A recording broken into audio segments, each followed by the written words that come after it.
कि मन मन होता क्या, क्या है मन, कौन सा है, कहां ढूंढोगे, कहां है मन? शरीर को फाड़ के फेंक दो, मन ढूंढते रहो, कहां मिलेगा? नहीं मिलेगा। असल में मन बनता है आंखों से। किससे बन गया? आंखों से। आंखों ने जो चीज देखी उससे मन बन गया। सुंदर लड़की जा रही है, उसने बोला यार इस लड़की से मेरी शादी हो जाती। क्या बन गया? मन बन गया। सुंदर लड़का जा रहा है, लड़की ने देखा इससे मेरी शादी हो जाती, मिलन हो जाता मेरा, तो क्या बन गया? मन बन गया। अब जो भी चीज है हम रिकॉर्ड करते हैं। देखो कहते ना तीसरी आंख देख रही है आपको, कैमरे लगे हुए हैं, देख रहे हैं, तीसरी आंख। इन पे तो पर्दा भी डाल दोगे कैमरों पे, अगर हमें कोई सीन नहीं लेना है तो कैमरे पर्दा डाल देंगे, बंद हो जाएगा। लेकिन इसमें पर्दा कैसे डालोगे? ये तो बहुत बड़ा कैमरा, तीनों लोग इसके अंदर इसी कैमरे में है। तो जो भी आपने मन में विचार किया वो यहाँ एंट्री हो गया। सोच ही तो चक्कर में डाल देती है, और सोच ही मनी 84 लाख जोनी बनाता है। वो यहाँ हो क्या हो गया? एंट्री। जैसा सोचा वो लेके आया इसमें। अब जब लिख गया इसी को तो लेखे का कर्म बोलते हैं, ये कर्मों का लेखा। अब जो लिख गया वो तो होके रहेगा।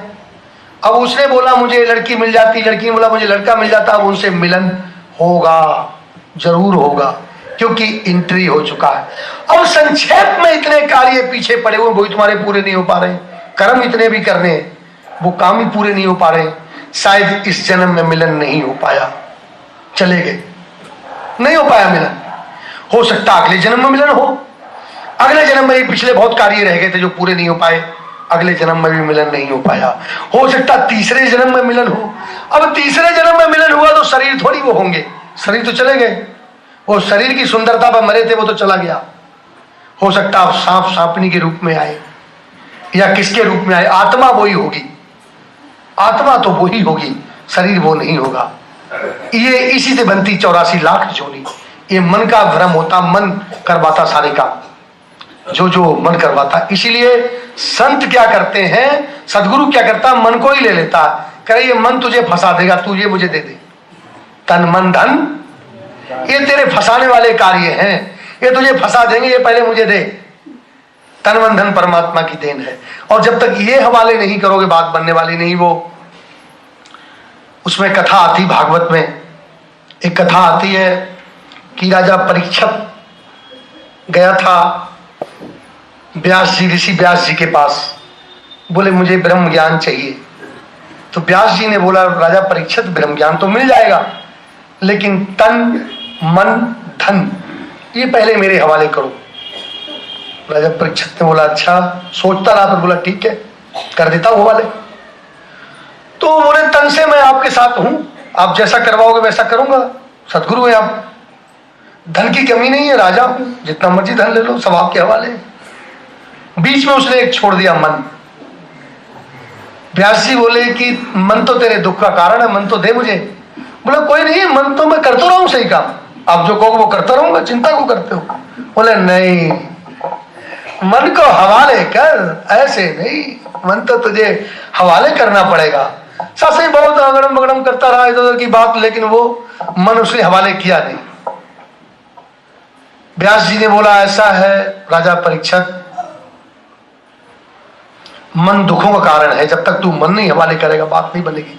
चल फिर भी मैं तुझे एक मौका देता हूं, अगर तू मन को कंट्रोल कर सकता है तो मैं तुझे एक मौका दे रहा हूं। अब मैं करेक्ट 2 साल के बाद तेरी नगरी में आऊंगा दोबारा। अब तू याद रख, तेरे यहाँ एक घोड़ा बिकने आएगा, एक घोड़ा बिकने आएगा, वो घोड़ा मत खरीदना। हाँ, और यदि वो घोड़ा खरीद लेता है तो उसकी सवारी मत करना, और यदि सवारी करता है तो पूरब दिशा में मत जाना। राजा परीक्षित बोला मैं घोड़ा ही नहीं खरीदूंगा तो सब कुछ होगा क्यों, आपका हुक्म मानूंगा, नहीं खरीदूंगा। बोले देख ले, मन है, तू कह रहा मन कंट्रोल में, देख ले भाई। और यदि सवारी कर लेता है, पूरब दिशा में चला जाता है, तो वहां एक सुंदरी बैठी होगी, उस सुंदरी के पास मत जाना। और सुंदरी के पास चला जाता है तो उससे बात मत करना, और यदि बात भी कर लेता है तो उसे घर लेके मत आना। बोला कमाल की बात, जब मैं घोड़ा ही नहीं खरीदूंगा तो ये सब काम क्यों होगा भाई। बोला देख रही ये मन है, मन की गति बड़ी तेज है, ये मन है। बोले अगर सुंदरी से बात कर लेता है तो उसे घर लेके मत आना, और घर ले आता है तो उसे शादी मत करना, और यदि शादी कर लेता है तो कभी उसकी बात मत मानना। इन सारी बातों पे तू सिर्फ एक बात पे भी चल जाएगा, बस समझे तूने मन कंट्रोल पे कर लिया, एक बात पे भी चल गया तो। राजा परीक्षित बोला मैं घोड़ा ही नहीं खरीदूंगा। हाँ, सास ने जी कोई नहीं, व्यास जी चले गए। कुछ दिनों के बाद में काबुल से घोड़ा बिकने आ गया।